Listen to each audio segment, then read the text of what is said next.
I recently read Make Time by Knapp and Zeratsky. How did you spend your time last week? When you think back, does your week seem like a blur? Like a dream you can barely remember? If so, it's probably because you spent the entire week on the Busy Bandwagon. The Busy Bandwagon is a cultural belief that if you're not busy, that is, you're not running around like a chicken with your head cut off, then you're doing something wrong.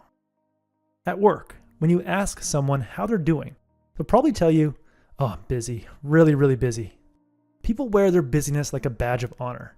So to avoid feeling left out, you and I hop on the Busy Bandwagon and spend our whole day responding to emails, running from meeting to meeting, and constantly adding tasks to our to-do lists. When we step off the Busy Bandwagon to relax, infinity pools are waiting to pull us into their vortex. Authors John and Jake define infinity pools as apps and other sources of endlessly replenishing content. If you can pull to refresh, it's an infinity pool. If it streams, it's an infinity pool. To prevent the Busy Bandwagon and infinity pools from turning our daily lives into a blur of meaningless activity, we must learn to live more intentionally. And to live more intentionally, we need to focus on daily highlights. To illustrate the power of a daily highlight, imagine taking a trip to Disneyland with your family. After a long drive, you pay too much to get in, you wait in long lines in the heat, you deal with screaming kids, and you eat greasy food that makes you feel like crap. But then there's that one moment, that one peak moment of joy, the ride on Splash Mountain with your daughter, in which you both got soaked, that makes your time at Disneyland worthwhile. We tend to remember peak moments, not entire experiences. So over the course of a busy day, we can answer 100 emails, we can complete 20 errands, but if we don't have a big win, a peak moment, a highlight, then our day will seem just like every other day, and our weeks and months will become a blur. To make our days more meaningful, we need to define a daily highlight before our day begins. To define your daily highlight, imagine a friend calls you at the end of the day and asks, "What was the highlight of your day?" If you can answer that question before the day begins, you give yourself the best opportunity to experience a peak moment and stop your weeks and months from becoming a blur of busyness and mindless distraction. By establishing your daily highlight, you'll be able to look back on your week and think, Monday was great because I did this one big thing. Tuesday was great because I made time to hang out with my child, which led to that one memorable moment. To help you find your daily highlight, authors Jake and John have provided 3 highlight categories: urgency, significance, and joy. To find a highlight in the urgency category, ask yourself, what's the most pressing thing I need to do today? Like that proposal you promised a client, or that test you need to study for. Of all the urgent things in your life, what could you make progress on that would make your day feel like a win? When searching the satisfaction category for a potential daily highlight, ask yourself, at the end of the day, what would give me the most satisfaction? Maybe that's drafting 2,000 words for that book you want to write, or completing the first module of that computer programming course you wanted to start. These are things you want to do, but don't necessarily need to do. In the joy category, you can find your daily highlight by asking yourself, when I reflect on my day, what experience will give me the most joy? Here you stop searching for things you can accomplish and start identifying the people you love to spend time with and the activities that bring you joy. That is, activities you do for the sake of doing them. Joy-based highlights might include going to the playground with your child, or having a guitar jam session with your friend, or taking a cooking class with your spouse. As you consider all 3 categories, urgency, satisfaction, and joy, write down all the potential highlights on a blank piece of paper in no particular order. This piece of paper is your might-do list. Each item on your might-do list should be bigger than a task but smaller than a major project, and each item should take between 60 to 90 minutes to complete.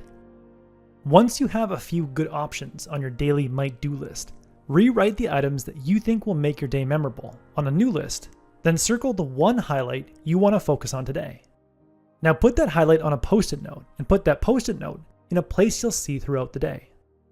I like to use post-it note tape. Every morning, I rip off a piece, write my highlight on it, and then paste it to the back of my phone.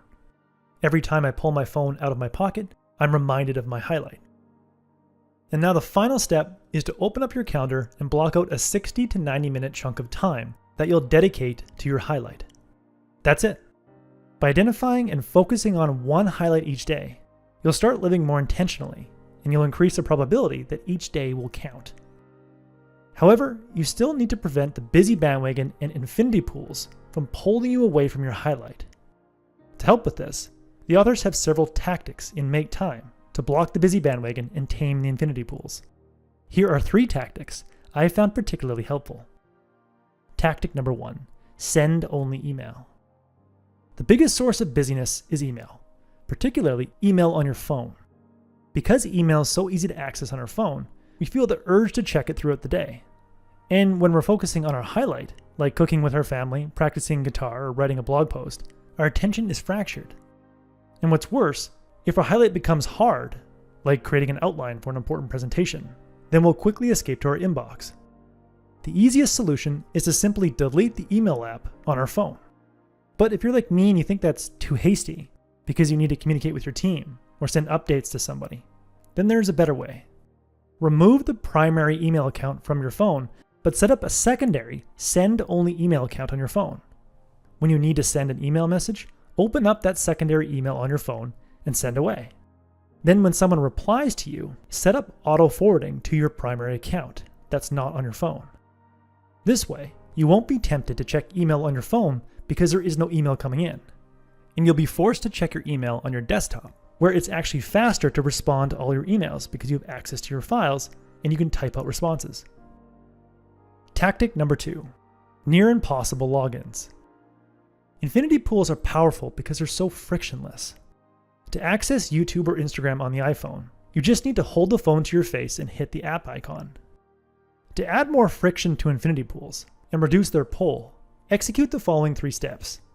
Step 1, remove all apps on your phone that you have the urge to check, like Instagram, Twitter, Facebook, news apps, and any other apps you feel that you overuse. Now that they're off your phone, you'll need to log into these services on your desktop. Step number 2, you reset all your passwords so they're all different and they're all crazy, like C $RFQ8EP**E4. Then save all your crazy passwords in a password manager, like Keeper. And step 3, uncheck the option to save passwords on every service. Now when you try to log into Facebook or Instagram or YouTube, you need to make an effort, and you get a chance to stop yourself mid-login and think, is this how I really want to spend my time? If so, go ahead. If not, get back to your highlight. Tactic number 3, install a kill switch. For a lot of people, the best time to experience a highlight is in the evening. However, the evening is usually the time we waste hours in an infinity pool, like Netflix. To protect our time, we need to kill the primary source of busyness and distraction, the internet. The best way to kill the internet is to not think about doing it and have a vacation timer do it automatically. A vacation timer is a device you plug into your outlet, which you then plug your internet modem into. Then you can set the vacation timer to kill power to the modem at a specific time every day. I set my vacation timer to kill the internet between 8 p.m. and 8 a.m. Now between 8 p.m. and 8 a.m., I can't watch TV because my TV's internet-based, and I can't waste hours browsing websites on my laptop. Sure, I can still use my phone, but that's why I use an app called Freedom, which I've set to block access to all websites between 8 p.m. and 8 a.m. The result is more quality time with my wife, more time reading, and more time on my passion projects, and better sleep. In the end, make your days count by focusing on one highlight every day. Something urgent you'll be proud to have completed, something satisfying you want to do but don't need to do, or something that brings you joy.